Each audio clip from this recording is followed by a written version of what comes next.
पहला प्रश्न आपसे ये है, आपका एक स्टेटमेंट है कि असदुद्दीन ओवैसी को प्रधानमंत्री से डरना चाहिए। तो मेरा प्रश्न है, उसका उत्तर उनको देने दीजिए, गरिमा और बढ़ेगी। मैं तो सिर्फ सप्लीमेंट कर रहा हूं। प्रश्न नहीं होंगे तो धर्मगुरु का ज्ञान आगे नहीं बढ़ेगा। विवेक जी, मैं आज पहली बार आपसे मिला, मैंने बहुत सुना आपके बारे में, देखा भी, अच्छा है, खूब प्रखर वक्ता है आप, सनातन के विरुद्ध में खूब अच्छी तरीके से बात कर लेते हैं आप। उस दिन आप कहाँ थे जिस दिन ओबीसी ने योगी जी को मदारी कहा था?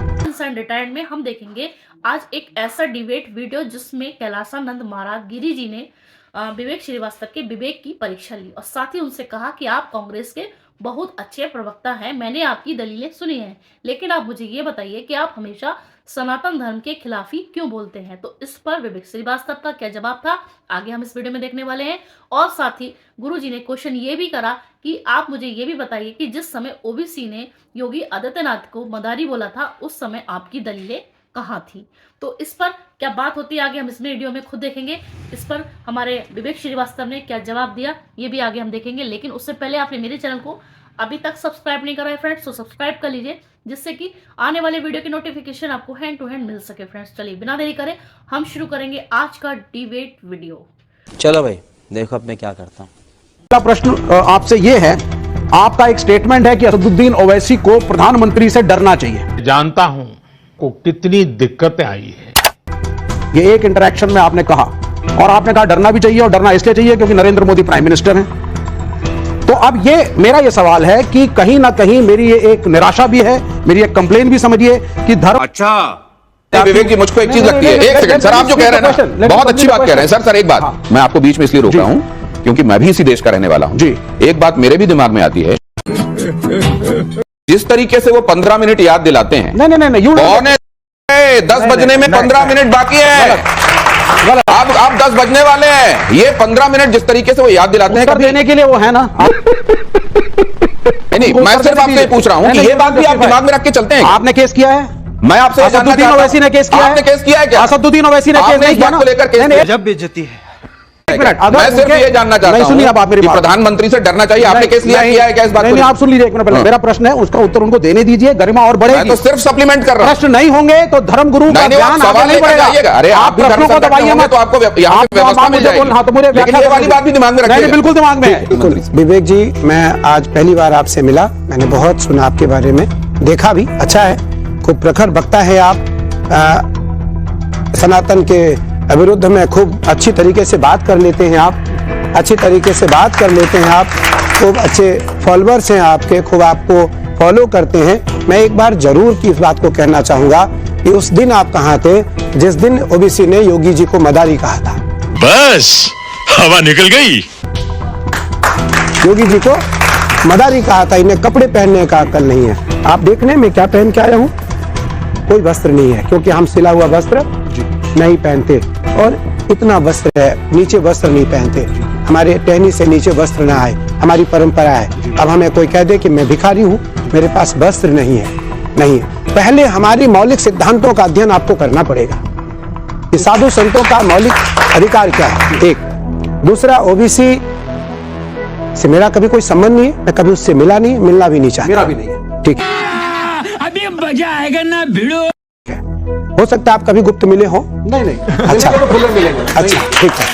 तो विवेक जी, उस व्यक्ति ने सनातन को उतनी गालियां दिया जी, उतने अभद्र टिप्पणी किया, मुझे जो प्रतीत है जी, मुझे लगता है संसार में उतनी टिप्पणी, उतनी अभद्र गालियां संसार में किसी ने भी सनातनियों को नहीं दिया होगा जी। मुझे लगता है उस समय आपका एक पिटीशन कोर्ट में क्यों नहीं गया कि मैं भी इस भारत में रहता हूँ, मैं भी इस भारत में रहता हूँ। आपको भारत के लिए, देखिए भारत तो सबका है, तिरंगा के नीचे हमें झुकना है, धर्म सबका, पंथ सबका अलग अलग हो, झंडा तो हमारी एक है, एक है। मैं उस झंडे, मेरा एक ये कहना है, मैं आपको 2 मिनट रोकूंगा सिर्फ। आपने योगी आदित्यनाथ जी की बात करी, आपकी आज्ञा से ये चला लूं। नहीं, आपकी बात पूरी होगी, आप ही की बात पूरी होगी। जिहाद तुम जानते नहीं, जिहाद अगर किसी ने किया ना, फडणवीस, अल्लामा फजल हक खैराबादी ने अंग्रेजों के खिलाफ किया था जिहाद का फतवा देकर। तो मजाक है क्या? जिहाद अगर किसी ने किया था इस देश को आजाद कराने के लिए, तो मुरादाबाद के अल्लामा काफी ने दिया था। बुर्रे जिहाद, वोट जिहाद, धर्म युद्ध। लगता है फडणवीस तुम जरा थोड़ा दिमाग। जिहाद करना पड़ेगा, ये तो हमने कई बार सुना। अब अगर उसको लेकर ये कहा गया कि फिर इसको काउंटर करने के लिए आपको धर्मयुद्ध करना पड़ेगा, तो इस पर ये ओवैसी जी अपनी बात कह रहे थे। नहीं, मैं एक चीज पहले आप कह लीजिएगा जरा, अब ये प्रसंग हुआ है तो जरा इस पर टिप्पणी आ जाने दीजिए। देखिए, वोट हमारा मौलिक अधिकार है और हम वोट उसी को देंगे जो राष्ट्र का रक्षक होगा, जो राष्ट्र का रक्षक होगा। हम अपना मत का अधिकार उसी को देंगे जो धर्म का रक्षक नहीं, राष्ट्र का रक्षक होगा।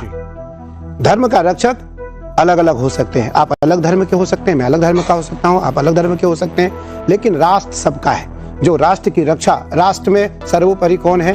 गंगा, गाय, मानवता, मौलिक सिद्धांत और राष्ट्रीय परंपरा, राष्ट्रीय ध्वज। इन पांचों के प्रति जिसका समर्पण होगा वो वोट का अधिकारी है। देखिए, 2014 से पहले, 2014 के बाद और आगे सनातन आपको कैसा दिखाई देता है?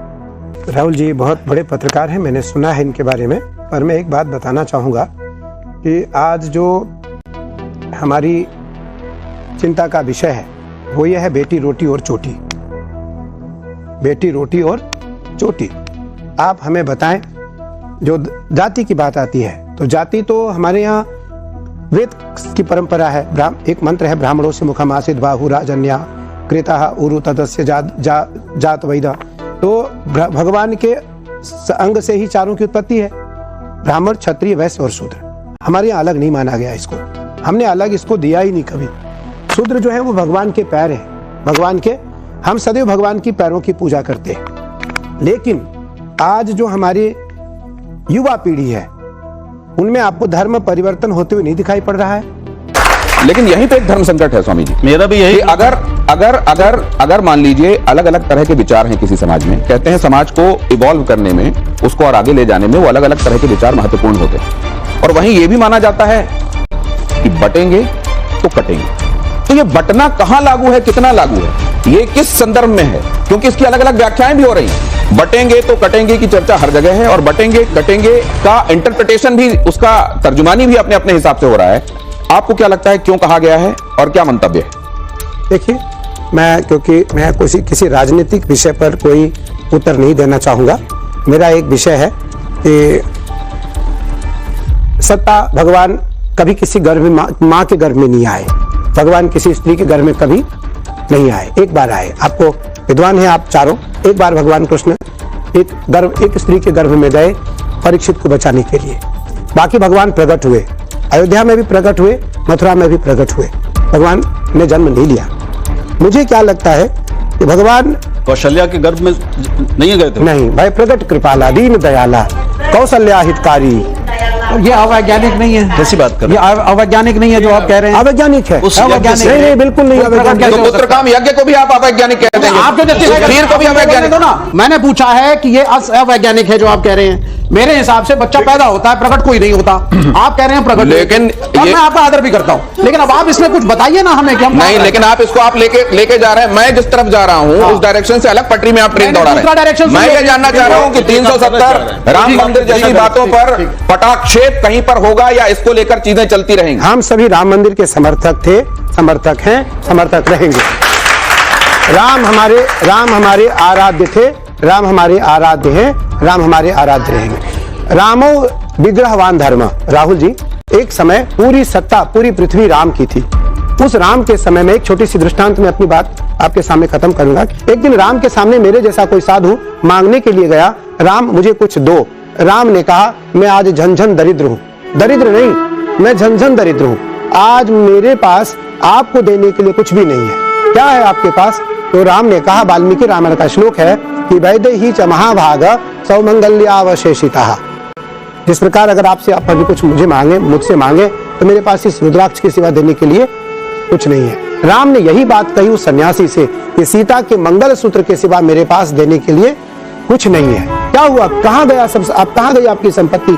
राम ने कहा, मैंने यज्ञ में सब सन्यासियों को, ब्राह्मणों को, याचकों को, गरीबों को दान दे दिया। लेकिन सन्यासी ने क्या कहा? आपने धर्म का त्याग नहीं किया। राम ने कहा, यही मेरी मर्यादा है। आपने माला का जिक्र किया तो एक बात मैं जानना चाहता हूं सर, कि जब आप अंबानी के यहाँ शादी में गए तो आपने आशीर्वाद दिया और माला भी दी, एक विशेष माला। बहुत सारे लोग कहते हैं कि देखिए अंबानी जी ने बुलाया तो तमाम बड़े बड़े धर्माचार्य उनके पास चले गए ये उस इंटरव्यू में भी ये बात कही गई थी जिसका जिक्र आप करते हैं कि गरीब की कुटिया में हमारे जो बड़े धर्माचार्य हैं वो नहीं जाते। अरे नहीं, क्या बात कर रहे हैं? पहली बार अमीर में गए, बाकी गरीब में ही जाते हैं। सनातन से इतर ना कहीं जाएंगे, सनातन से इतर ना कहीं रहेंगे, सनातन से इतर ना किसी धर्म को स्वीकार करेंगे। राष्ट्र चाहते हैं वो, या जो हिंदू राष्ट्र की बात करते हैं, सनातन राष्ट्र था, सनातन राष्ट्र है और सनातन राष्ट्र ही रहेगा। फ्रेंड्स, कैसी लगी आपको आज की वीडियो? देखा आपने यहाँ विवेक श्रीवास्तव को किस तरीके से कैलाशानंद महाराज गिरी जी ने समझाने का प्रयास किया है। आपकी क्या राय है आप मुझे कमेंट सेक्शन में बता सकते हैं। इसी तरीके की वीडियो के साथ अब मैं फिर हाजिर होंगी, तब तक कमेंट्स में लिखना ना भूलें। जय हिंद।